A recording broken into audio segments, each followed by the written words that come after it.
पुढची महत्त्वाची बातमी आपण पाहूयात। आंबा बागायतदार आणि काजू बागायतदारांना हेक्टरी 5 लाख रुपये आणि 3 लाख रुपये अनुदान भरपाई सरकारकडून मिळावी, त्याबरोबरच इतर अनेक प्रश्नांच्या संदर्भात सरकारने ठोस निर्णय घ्यावा या मागणीसाठी येत्या 12 मार्चला मोर्चा काढण्यात येणार आहे। सकाळी 10 वाजता ओरोस येथील छत्रपती शिवाजी महाराज यांच्या पुतळ्यापासून ते जिल्हाधिकारी कार्यालयापर्यंत मोर्चा काढायचा निर्णय वेंगुर्ला येथे आयोजित आंबा बागायतदारांच्या बैठकीत झाला।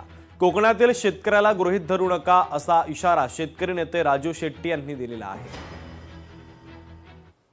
आंबा बागायतदार आणि काजू बागायतदारांना हेक्टरी 5 लाख रुपये आणि 3 लाख रुपये नुकसान भरपाई सरकारकडून मिळावी, त्याचबरोबर इतर अनेक जे प्रश्न आहेत त्या प्रश्नाच्या संदर्भात सरकारने ठोस निर्णय घ्यावा या मागणीसाठी 12 मार्चला सकाळी 10 वाजता ओरोस येथील छत्रपती शिवाजी महाराज यांच्या पुतळ्यापासून ते जिल्हाधिकारी कार्यालयापर्यंत प्रचंड असा मोर्चा काढायचा निर्णय आजच्या बैठकीमध्ये झालेला आहे।